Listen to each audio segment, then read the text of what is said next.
শুরুতে আমরা একজন অল্প বয়সী মেয়ে অ্যামিলিকে দেখতে পাই, যে না জানি কত সময় ধরে আন্টার্কটিকার এই বরফের খণ্ডের উপর নিজের মৃত্যুর প্রার্থনা করছে। দূর দূরান্ত পর্যন্ত শুধু বরফ, নয়তো কেবল পানি দেখা যাচ্ছে। পানিও এমন যে জ্যান্ত মানুষকে নিমেষে মৃত বানিয়ে দেয়। অ্যামিলি আসলে এখানে তার টিমের সাথে একটি প্রমোশনাল ভিডিও শ্যুট করতে আসে, কিন্তু কখন যেন তার চোখ লেগে যায় ঘুমে। আর যখন সে চোখ খোলে তখন দেখে যে তার বন্ধুরা চলে গেছে, অথবা সে তাদের থেকে অনেক দূরে চলে আসছে। এই দুইটির মধ্যে যে কোনো একটি হতে পারে, কিন্তু আসল সত্যিটা কি তা আমরা সামনে জানতে পারবো। যাই হোক, বর্তমানে আমরা দেখি যে একটি রেস্কিউ অপারেশন চালানো হয়, তবে সেই চপারটি শুধু বরফের পাহাড়ের উপরে বা কিনারায় অ্যামিলিকে খোঁজে, কারণ তাদের মনে হয় যে যদি সে বেঁচে থাকে তবে এখানেই থাকবে, আর তা না হলে সে আর কত দূরেই বা যাবে। যদি চলেও যায় তবে এতক্ষণে ঠান্ডা পানিতে নিশ্চয়ই মারা গেছে, আর এই কারণেই তারা সমুদ্রের দিকে যায় না। ওদিকে অ্যামিলি তো সমুদ্রের মাঝেই সৃষ্টিকর্তার কাছে নিজের জীবনের ভিক্ষা চাই। সে ছোট একটি বরফের টুকরোর উপর দাঁড়িয়ে প্রার্থনা করে, যেটা তার জীবন বাঁচিয়ে রেখেছে। এমনটা এই কারণেই হয় যে সেই যদি সেদিন গ্লেসিয়ারের থেকে নিচে না পড়তো তাহলে হয়তো তার টিম তাকে এতক্ষণে খুঁজে বের করে ফেলতে পারত। কিন্তু সে পড়ে যায় এবং এমন একটি বরফের প্লেটের উপর পড়ে যেটা তাকে ভাসাতে ভাসাতে এত দূরে নিয়ে আসে যে এখন কোনো মিরাক্কেলই তার জীবনের আয়ু আর কয়েকদিন বাড়াতে পারবে। অ্যামিলির জন্য এখন থেকে সামনের সময়গুলো একেবারেই সহজ হবে না, কারণ তাকে এমন কিছু সিদ্ধান্ত নিতে হবে যা যে কোনো মানুষের জন্যই অনেক কঠিন। আর এর পাশাপাশি আমরাও ভালো কিছু শিখতে পারবো। এখানে আমরা তার কাছে কিছু জিনিস দেখি যেগুলো এখন তার এই কঠিন সফরের একমাত্র অবলম্বন। সবার প্রথমে সে নিজের ব্যাগ থেকে উলেন ক্যাপ বের করে, কারণ সেখানে অনেক ঠান্ডা বাতাস বইছে। এরপর সে নিজের ব্যাগ থেকে একটি ড্রাই ফ্রুটসের প্যাকেট বের করে আর সেখান থেকে কিছু অংশ খেয়ে নেয়। কিন্তু খাবার যখন খায় তখন তৃষ্ণাও পায়, কারণ পেট ভরলে গলা তো শুকাবেই, তাই সে পানীয় পান করে নেয়। পানির অভাব সে এখন ভালোভাবে অনুভব করে, এই জন্য সে একটা বুদ্ধি খাটায়। তার কাছে একটি বই আছে, বলা যায় এটা তার জীবনের একটা বই। কথা হলো তার কাছে কেন এই বই আছে, কারণ সে বইয়ের প্রতিটি পাতায় নিজের কষ্টগুলোকে কলমের কালিতে ফুটিয়ে তোলে, আর সেখান থেকেই সে একটি পাতা ছিঁড়ে নেয়। তারপর তার কাছে থাকা দূরবীনের লেন্সটাকে সে সূর্যের আলোর দিকে ধরে, যার কারণে সে কাগজের ধোঁয়া উঠতে শুরু করে। এরই মাঝে সে বোতলের ক্যাপে কিছু বরফ জোগাড় করে নেয় আর সে জ্বলতে থাকা ধোঁয়ার উপর তা রেখে দেয়, যার ফলে সেটা গলে পানি হয়ে যায়। তারপর ঠিক এভাবেই সে নিজের তৃষ্ণা মেটায়। তাছাড়া তার কাছে সবচেয়ে দামি একটি জিনিস আছে যেটা তার নিজের জীবনের চেয়ে অনেক বেশি মূল্যবান। সেটি হলো একটি বক্স, যার ভেতরে তার ছোট বোন অ্যানলির ছায়া আছে, যার মৃত্যু তখন হয় যখন তার বয়স 7 বছর ছিল আর অ্যামিলির 10 বছর। তার মৃত্যুর দিন সে তাকে কথা দেয় তার শেষ ছাইগুলো সে পৃথিবীর সবচেয়ে সুন্দর ও উঁচু জায়গায় ছড়িয়ে দিবে, আর এই কারণে সে এখানে আসে। পানি আর আকাশের এমন সুন্দর মিল খুব কম জায়গাতেই দেখা যায়, তাই সে এখানেই সেই ছাইগুলো ছড়িয়ে দেওয়ার সিদ্ধান্ত নেয়। কিন্তু ঠিক তখনই তার পা পিছলে যায়, যে বরফের প্লেটটা ধীরে ধীরে নিজের গন্তব্য থেকে অনেকটাই দূরে চলে গেছে। এতটাই দূরে চলে আসে যে তাকে কেউ দেখতে পায় না। তো ঠিক এভাবেই অ্যামিলি এই সুন্দরভাবে ভয়ঙ্কর একটি জায়গায় আটকে পড়ে। এখন প্রশ্ন হলো সে আর কতদিন এভাবে থাকবে, আর কতদিন পর্যন্ত সেই সংগ্রাম চালিয়ে যাবে। এমন একটা সময় তো আসেই যখন তার ওই ড্রাই ফ্রুটসের প্যাকেট শেষ হয়ে যায়, তখন সে কি করে এই বিষয়গুলি আমরা সামনে দেখতে পাবো। যাই হোক, বর্তমানে আমরা অ্যামিলির দিকে ফিরে আসি। সেখানেই বরফের নিচে চাপা পড়ে থাকা তার সেলফোনটি সে পেয়ে যায়, কিন্তু সেটার ডিসপ্লে নষ্ট হয়ে যায়। তবে হ্যাঁ, এখনও তাতে কিছু সামান্য নেটওয়ার্ক আছে, কিন্তু সেটা কোনোভাবেই কাজেই আসে না, কারণ সে কাউকে কল করতে পারে না। যদি সে ভয়েস কন্ট্রোল অন রাখতো তাহলে হয়তো সে কাউকে কল করতে পারতো, তবে সে সেটাও করে না। এই ছোট ছোট ভুলগুলোই আমাদের লাইফের কোনো না কোনো মোড় থেকে অনেক বড় ক্ষতি করে দেয়, যেমনটা এখন এই জিনিসটা তার সাথে করে। এখন দিনের বেলা সূর্যের আলো তাকে সেভাবে সঙ্গ দেয় না, তবে রাতের কালো মেঘগুলো তার বেঁচে থাকাটা অনেক কঠিন করে তোলে। তীব্র বরফের ঝড় শুরু হয়ে যায়, যা তার বেঁচে ফেরার সব আশা ভেঙে দেয়। কিন্তু অ্যামিলি শক্ত হয়ে দাঁড়িয়ে থাকে। সে নিজের ব্যাগ থেকে তার টেন্ট বের করে আর যেমন তেমন করে সে প্লেটের উপর ফিক্স করে নেয়, কিন্তু বাতাস এতটাই তীব্র থাকে যে তার টেন্টই ছিঁড়ে যায়। তবে এখনও সে সেটার ভেতরে ব্ল্যাঙ্কেট পেঁচিয়ে চুপচাপ বসে থাকে। সেই রাতে ওই বরফের প্লেটের কিছু অংশ ভেঙে গেছে, যার কারণে সেটি আরও কিছু ছোট হয়ে যায়, কিন্তু এখনও সেখানে মোটামুটি ভালোই স্পেস আছে। এখন অ্যামিলি এই বিষয়টা নিয়ে খুব টেনশন করে না। এরপর দিন আমরা আবারও রেস্কিউ চপারটি উঠতে দেখি, কিন্তু আজও তারা তাকে সেই গ্লেসিয়ারের উপরই খোঁজে, যেখানে সে তো ছিলই না। তার উপর তারা গতকালের ঝড়ের ব্যাপারেও জানতে পারে, যার কারণে তাদের কোথাও না কোথাও এটা মনে হতে থাকে যদি সে বেঁচেও থাকে তবে এই ঝড়ে সে নিশ্চিত মারা যায়। ছোট্ট একটা ব্রেক দিয়ে আবার মূল ভিডিওতে ফিরে যাচ্ছি। বর্তমানে অনলাইন ইনকাম বা এন্টারটেনমেন্টের জন্য অনেক প্ল্যাটফর্ম আছে, কিন্তু আমি আজকে তোমাদের সাথে শেয়ার করব এমন একটা প্ল্যাটফর্ম যেটার অফিসিয়াল পার্টনার হচ্ছে সিরিয়া এবং পিএসজি। এখানে তুমি লাইভ ম্যাচ দেখার পাশাপাশি বিভিন্ন ক্যাশ গেমস, সল্টস আর রিয়েল টাইম গেম খেলতে পারবে। এটা এখন অনেক ট্রেন্ডিংয়ে আছে। খুবই সিম্পল কিন্তু বেশ এক্সাইটিং। নতুন ইউজারদের জন্য একটা ভালো সুযোগ আছে। তুমি যদি আমার প্রোমো কোড MND10 ব্যবহার করে রেজিস্ট্রেশন করো তাহলে পাবে 200% বোনাস, সর্বোচ্চ 12,000 টাকা পর্যন্ত। আরেকটা ভালো বিষয় হচ্ছে তুমি চাইলে খুব সহজেই তোমার জেতা টাকা বিকাশ, নগদ, রকেট বা ব্যাংকের মাধ্যমে খুব সহজে উইথড্র করতে পারবে। তাই যদি ট্রাই করতে চাও, পিন করা কমেন্টের লিঙ্ক দেওয়া আছে, এখনই গিয়ে রেজিস্ট্রেশন করো আর প্রোমো কোড MND10 ব্যবহার করে বোনাসটা নিয়ে নাও। কিন্তু অ্যামেলি এখনও বেঁচে থাকে আর তার ইচ্ছাশক্তিও জীবিত থাকে। সে নিজের বইতে লিখে যে আজ তার দ্বিতীয় দিন, তবে 48 ঘন্টায় সে ওই মানুষদের সবচেয়ে মিস করে যারা তার জীবনের সবচেয়ে মূল্যবান অংশ ছিল। প্রথমত তার মা এবং তার ছোট বোন। তবে হ্যাঁ, সে এমন আরেকজনকে স্মরণ করে যার সাথে তার সম্পর্ক খুব একটা ভালো ছিল না, কিন্তু তার আশা থাকে এবং নির্দোষ মানুষদের সবসময় সাহায্য করেন। অ্যামেলি এখানে সৃষ্টিকর্তার কথা স্মরণ করে। দ্বিতীয় দিনে সে হালকা কিছু ব্যায়াম করে যাতে সে নিজের শরীরকে গরম রাখতে পারে।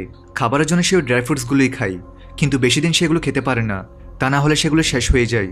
এই জন্য সে মাছ ধরার জন্য বসে পড়ে, কারণ তার কাছে ওই বড়শিটাও থাকে যা দিয়ে মাছ ধরা হয়। কিন্তু বসতে বসতে সে শুয়ে পড়ে, তবে একটা মাছও সে ধরতে পারে না। ঠিক তখনই হুট করে আকাশে একটি প্যাসেঞ্জার প্লেন দেখা যায়, আর সেটা দেখে সে জোরে জোরে নিজের হাত নাড়াতে থাকে। তবে এই বিষয়টা সে খুব ভালো করেই জানে যে তারা তাকে দেখতে পাবে না। তুমিও যদি তার জায়গায় থাকো তবে এই কাজটা অবশ্যই করো। আশার উপরিতে দুনিয়া টিকে থাকে। এরই মাঝে এমিলির ফোন বেজে ওঠে।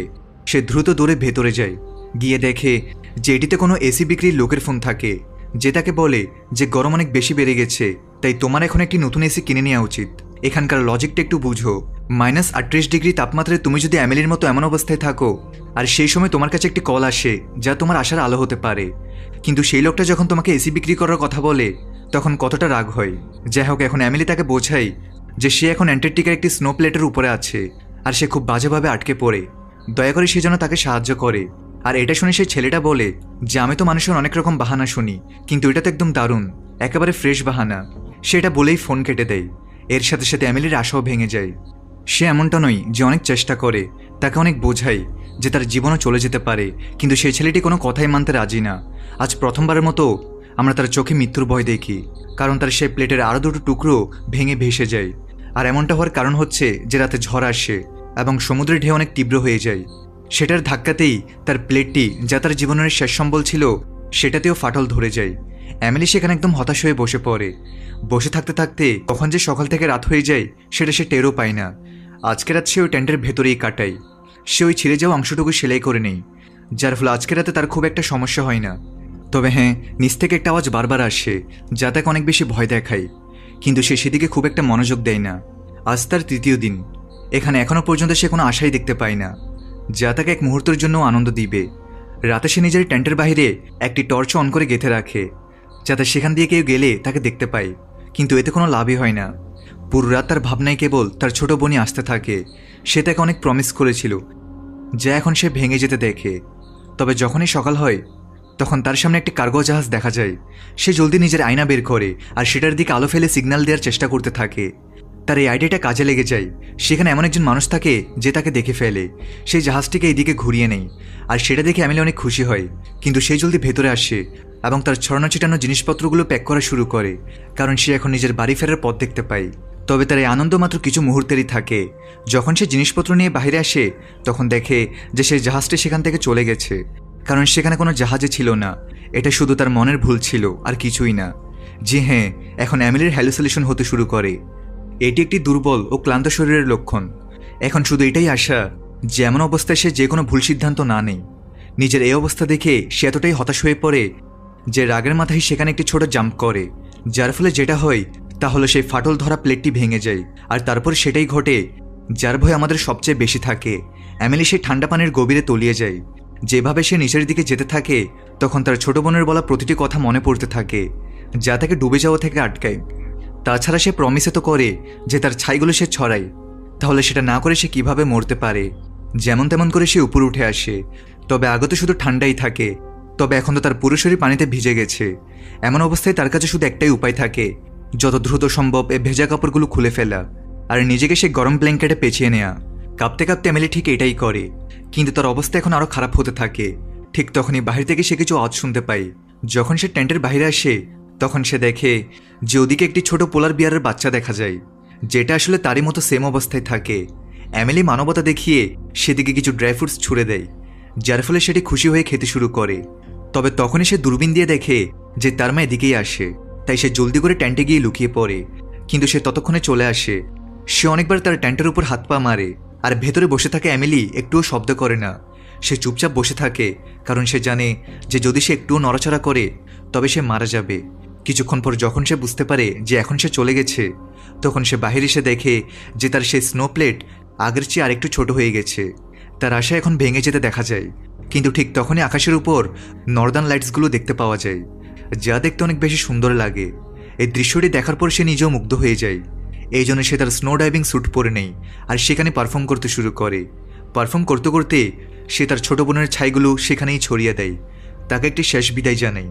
টেন্টে ফিরে এসে সে নিজের বোনের সাথে কথা বলতে থাকে যে এখন সে পুরোপুরি স্বাধীন হয়ে গেছে। সে তাকে পৃথিবীর সবচেয়ে সুন্দর জায়গায় ছড়িয়ে দিয়েছে। এখন সে যেখানে যেতে চাই সেখানে যেতে পারে। আর অন্যদিক থেকে সেই উত্তর এমিলি নিজেই দিতে থাকে। এই কথা থেকে তোমরা আন্দাজ করতে পারো যে এই একাকিত্ব তাকে কতটা কষ্ট দেয়। এখন তার নিজের আওয়াজই শুনতে ইচ্ছে করে, কারণ যখন থেকে সে এখানে আটকে পড়ে তখন থেকে সে শুধু ঠান্ডা বাতাসকে অনুভব করে। এরই মাঝে এমন কিছু একটা হয়ে যায় যার আশা আমাদের একদমই ছিল না। হ্যারির আবারও কল আসে যে সেই সেলসম্যান যে এসি বিক্রি করে, এবার সে এসি সেল করার জন্য কল করে না, বরং সে তাকে এটা বলে যে সে এখন নিজের জীবন নিয়ে অনেক বিরক্ত হয়ে গেছে। আর এই কাজের জন্য কেউ তাকে সম্মান করে না, সব কাস্টমারই তাকে গালি দেয়। কিন্তু কেবল সেই একমাত্র মানুষ যে ঠিকভাবে কথা বলেছে। এই জন্যই শেষবারের মতো সে তার সাথে কথা বলে, যাতে নিজের শেষ সময়ে সে কাউকে নিজের মনের কথাগুলো বলতে পারে। কত অদ্ভুত একটা বিষয়! একজন মানুষ যে নিজের রুমে বসে সব সুবিধা পাওয়া সত্ত্বেও নিজের জীবনের মূল্য বোঝে না। আর অন্যজন হলো এমিলি, যে গত 5 দিন ধরে শুধু এটাই প্রার্থনা করে যে কোনোভাবে যেন কোনো অলৌকিক শক্তি এসে পড়ে, যে কিনা তার জীবন বাঁচিয়ে নেই। জীবনের দুটি আলাদা মোড়। এমিলি তাকে এটা বলার চেষ্টাই করে না যে সে এখন কী ধরনের পরিস্থিতির সাথে লড়াই করছে, বরং সে তো হাসতে থাকে। এমনটা এই কারণেই হয় যে সে অনেক শান্তি পায় হ্যারির সাথে কথা বলে। গত 5 দিন ধরে সে অন্য কোনো মানুষের আওয়াজ পর্যন্ত শুনেনি। হ্যারি নিজের সম্পর্কে বেশ কিছু কথা জানায়, কিভাবে ছোটবেলায় তার বাবার মায়ের মৃত্যুর পর সেই বিশাল দুনিয়াতে একা হয়ে পড়ে। তার অনেক স্বপ্ন ছিল, কিন্তু শেষে যখন তার পকেট খালি হতে শুরু করে সে নিজের স্বপ্নগুলোকে বিক্রি করে দেয়। আর সেটা নিয়ে এমন একটি জব বেছে নেই যেখানে প্রতিদিন তাকে না জানে কত মানুষের গালি শুনতে হয়, আর না জানে মানুষ তাকে কী কী বলে। আসলে এমিলি বাইরের দুনিয়াতে বেশ ভালোভাবেই পপুলার ছিল। আর এই বিষয়টা হ্যারিও জানে যে তোমার তো বেশ ভালোই কাটে, বড় বড় বাড়ি আছে, অনেক টাকা পয়সা আছে, জীবনের কোনো টেনশন থাকে না। কিন্তু সত্যিটা কি তা একমাত্র এমিলিই জানে। সেও তাকে নিজের গল্প শোনায় কিভাবে একদিন যখন সে আর তার ছোট বোন খেলতে থাকে, আর তখনই হঠাৎ বৃষ্টি শুরু হয়ে যায়। তার বোন বলে যে আমাদের এখন বাড়ি যাওয়া উচিত, কিন্তু তার মন চায় রেস খেলতে। তাই আমি দৌড়াতে শুরু করি, কিন্তু আমার বোন দৌড়ায় না। তাই আমি তাকে এমন কিছু বলি যার আফসোস হয়তো আমার মৃত্যুর পরেই যাবে। আমি তাকে কাপুরুষ বলি। এটা শুনে সেও দৌড়াতে শুরু করে, আর তখনই এমন কিছু ঘটে যা কোটিতে একবার হয়। তার উপর বাজ পড়ে যায়, যার ফলে সে সেখানেই মারা যায়। সেই দিনের পর থেকে আমি তার মৃত্যুর গিল্টে একটু একটু করে তিলে তিলে করে বাঁচি। আমার কাছে কিছুই থাকে না। কথা বলতে বলতে সকাল হয়ে যায়, আর এতক্ষণে হ্যারির বিশ্বাস হয়ে যায় যে সে সত্যি বরফের মাঝে আটকে পড়ে। কারণ যখন সে তার বন্ধুদের পোস্টগুলো দেখে তখন তার পুরোপুরি বিশ্বাস হয়ে যায় যে এমিলিকে এটাও জানায় যে সার্চ অপারেশন বন্ধ করে দেওয়া হয়েছে, কারণ রেস্কিউ টিম তার রেড স্কার্ফ পেয়ে যায়, যার ফলে তাদের মনে হয় সে হয়তো মারা গেছে। এটা শুনে সে ভয় পেয়ে যায় আর হ্যারিকে বলে, তুমি গিয়ে সবাইকে জানাও যে আমি এখনো বেঁচে আছি, আমার কিছুই হয়নি। কিন্তু সে কিছু বলার আগেই হঠাৎ করে কোনো একটা জিনিসের সাথে ধাক্কা লাগে। আসলে এটি একটি শিপিং কন্টেনার থাকে, যার ধাক্কায় সে সবচেয়ে ছোট প্লেটের উপর এসে পড়ে। তাকে যে কোনোভাবে ওই পাশের বড় প্লেটটিতে যেতে হয়, কিন্তু নিজেরই জিনিসপত্রের উপর পড়ে যায়, যার ফলে তার স্কেটিং শু তার প্যাটের ভেতর ঢুকে যায়। ব্যথায় সে চিৎকার করে ওঠে, কিন্তু এখানে তার এই কষ্ট দেখার মতো কেউ ছিল না। এরপর সে কিছু মাছ ধরার বড়শি দিয়ে নিজের ক্ষত সেলাই করে নেয়। সেখানে সে চুপচাপ ঘুমিয়ে পড়ে। এর বাইরে তার কাছে আর কোনো উপায় থাকে না। তার ফোন, বই সবকিছুই সেই ধাক্কার কারণে পানিতে পড়ে যায়। তার মানে এখন আর কোনো আশাই বাকি নেই। এরই মাঝে তার কাছে একটি মাছ এসে পড়ে, আর সে সেটার সাথে কথা বলা শুরু করে দেয়। যখন মানুষ নিজের কাছেই হেরে যায় তখন সে এমন জিনিসগুলোকে নিজের বন্ধু বানিয়ে নেয় যা কেবল তাদের কথা শুনতে পারে। সে ওই মাছটির কাছে ক্ষমা চায়, কারণ সে এখন তাকে খেয়ে ফেলে, কিন্তু সে খেতে পারে না যতক্ষণ পর্যন্ত সেটি ছটপট করতে থাকে। যতক্ষণ পর্যন্ত সেটি ছটপট করতে থাকে ততক্ষণ পর্যন্ত ওই দুজনের মতো কথা হতে থাকে। যখন এমিলি দেখে যে এখন সেটি কোনো রেসপন্স করা বন্ধ করে দেয়, তখন সে জলদি সেটাকে পানিতে ছুঁড়ে ফেলে, যার কারণে শেষ পর্যন্ত সেটি বেঁচে যায়। এমিলি বাধ্য হয়ে সমুদ্রের পানি পান করে, কিন্তু সে এটা করতে পারে না, কারণ পরের মুহূর্তেই তার বমি হয়ে যায়। তবে ঠিক তখনই সৃষ্টিকর্তার রহমতে সেখানে তীব্র বৃষ্টি শুরু হয়ে যায়, যার ফলে সে নিজের তৃষ্ণা তো মেটায়, কিন্তু এমনটা মনে হয় এটাই তার ভেতরে যাওয়া পানির শেষ বিন্দু। কারণ পরের দিন যখন সে ঘুম থেকে উঠে তখন সে পুরোপুরি পানির ভেতরে ছিল। বরফ পুরোপুরি গলে যায়। এখন আর কী বা করে, সব কিছুতে সে দেখে নেই। এমন অবস্থায় মানুষ শুধু একটি জিনিসই করে, সে আশা ছেড়ে দেয়। আর সেও ঠিক এটাই করে, সে পানির গভীরে যেতে থাকে। কিন্তু ঠিক তখনই সে কারো আওয়াজ শুনতে পায়। আসলে উপরে হেলিকপ্টার চলে আসে তাকে বাঁচানোর জন্য। হ্যারি নিজের পাশাপাশি এমিলিকেও বাঁচিয়ে নেয়, তাকে রেস্কিউ করে নেওয়া হয়। আর যখন সে পুরোপুরি ঠিক হয়ে যায়, তখন সে সেই জায়গাতেই যায় যেখানে তার বোনের মৃত্যু হয়। সেখানে সে ক্ষমা চায় আর তারপর হ্যারিকে ফোন লাগায়। এখন তারা দুজনেই দেখা করে এবং দুজনের জীবনে আলো চলে আসে। মাঝে মাঝে কিছু মানুষের সাথে শুধু সময় কাটালেই সবকিছু সুন্দর হয়ে যায়। আজ এই কথাটিকে এমিলি এবং হ্যারি সত্যি প্রমাণ করে দেয়। তো এখানে এই মুভির সমাপ্তি ঘটে। ভিডিওটি ভালো লাগলে লাইক করে দাও। দেখা হচ্ছে নতুন কোনো ভিডিওতে। সবাই ভালো থাকো, সুস্থ থাকো।